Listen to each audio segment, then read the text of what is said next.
So hi, I am Turner. And I'm Jaden, and we did an independent project on autostereograms.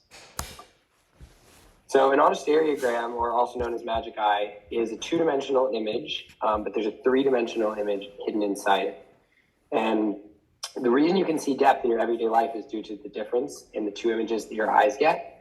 And so we can sort of leverage this with a depth map and create an image where there's a three-dimensional image hidden inside a two-dimensional one. The motivation for this is that I had a book of these in high school, and I thought they were really fun. And also, hiding three-dimensional images in 2D ones sounds kind of impossible, and we wanted to try it ourselves. So going into kind of our algorithm and what techniques from class we used to actually make this possible. So as Jaden was saying, it comes from a shift in the background pattern based on a depth map. And so this depth map is something we introduced that takes a double value from 0 to 1, either black or white, and gray in between. And based on that value, we shift the pixels in the pattern by a certain amount. And that amount is kind of specified, and it changes based on the picture.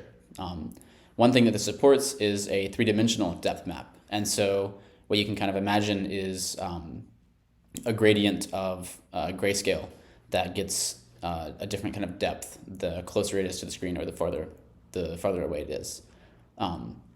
We also had a pattern creation function which would take an inputted image and kind of resize it to be to fit within the depth map and then repeat a certain number of times so it actually looked like a repeated pattern. We had to stitch together these images to make the complete background. We also used the trick of a Gaussian blur to remove edge artifacts and to kind of hide the stereogram inside of the background better.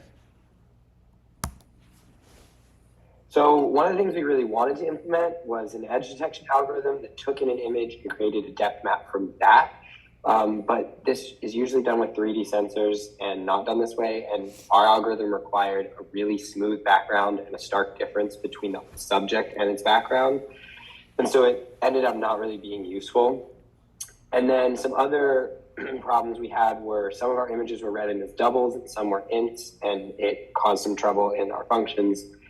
And then also we thought the stitching together the letters for the custom depth map was going to be pretty easy, but it actually required the use of a cell array. So I'm glad we got some practice with that on one of the assignments.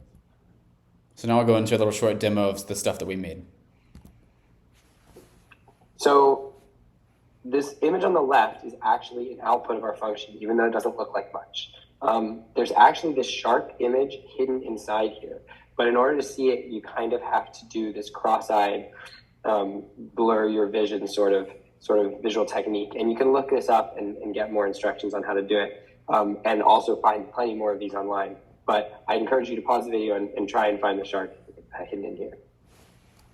And if you're like me, and no matter how many times you try and cross your eyes and view the stereograms, sometimes it just doesn't work.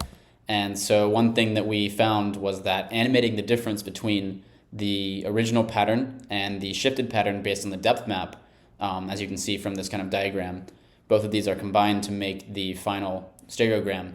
And we can animate the difference between these to kind of make the difference more clear, and you don't really have to strain your eyes as hard. You can see that the custom word, is moving around in the background. We also did this to support a custom picture background. So if you wanted to upload your friend and put their face a bunch of times and then put a depth map on top of it, hide a secret image in there, you can do that too. And this is another example of the 3D depth map. And yeah, that's kind of our project.